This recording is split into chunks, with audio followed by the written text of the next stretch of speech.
ဥရောပအပူလှိုင်းကြောင့်အားကစားဝတ်စုံဝတ်ဆင်ကာလေယာဉ်စီးရန်ပြင်ဆင်ခဲ့သည့်အသက်25နှစ်အရွယ်ဂျာမန်ဖစ်နက်အင်ဖလူအန်ဆာအမျိုးသမီးအက်ဒါဘလစ်အက်ဒါအဲလီဇာသည်ဝတ်စုံခန္ဓာကိုယ်ပေါ်လွန်းသည်ဟုဆိုကာLufthansa လေကြောင်းလိုင်းဝန်ထမ်းများ၏တားဆီးခြင်းကိုခံရပါသည်၎င်းဖြစ်ရပ်နှင့်ပတ်သက်၍ဖြစ်စဉ်ဂျာမနီနိုင်ငံတွင်အပူချိန်30ဒီဂရီဆဲလ်စီယပ်အထိမြင့်တက်နေသည့်နေ့၌အက်ဒါသည်လေယာဉ်ပေါ်တက်ရန်ဘုတ်တင်းပတ်စကန်ဖတ်စဉ်ဝန်ထမ်းတစ်ဦးက၎င်း၏ဝတ်စုံသည်ဘာမှမဝတ်ထားသကဲ့သို့ခန္ဓာကိုယ်ပေါ်လွန်းသည်ဟုဆိုကာတားဆီးခဲ့သည်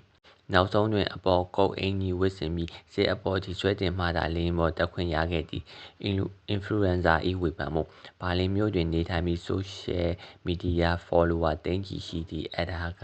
ဇွန်လ24ရက်နေ့တွင်၎င်းအတွေ့အကြုံကိုဗီဒီယိုတင်ကာဝေဖန်ခဲ့ပြီးဝန်ထမ်း၏ဆက်ဆံပုံကိုစိတ်ပျက်ကြောင်းနှင့်လေကြောင်းလိုင်းတွင်စည်းကမ်းချက်ရှိပါကတည်တည်ကြချပြင်ရန်တောင်းဆိုခဲ့ပါသည်လေကြောင်းလိုင်း၏တုံ့ပြန်မှုLufthansaလေကြောင်းလိုင်းကဝန်ထမ်းများရိုင်းစိုင်းစွာဆက်ဆံခဲ့သည်ဟုစွပ်စွဲချက်ကိုငြင်းဆိုခဲ့သည်သို့သော်ခရီးသည်များအနေဖြင့်အခြားပြည်သူကိုစိတ်အနှောင့်အယှက်မဖြစ်စေဘဲအများပြည်သူနှင့်လျော်ညီသည့်အဝတ်အစားဝတ်ဆင်ရမည်ဟုသောအထွေထွေစည်းကမ်းချက်ရှိပြီးယင်းမှလေဆိပ်ဝန်ထမ်းများ၏ကိုယ်ပိုင်ဆုံးဖြတ်ခွင့်ပေါ်မူတည်၍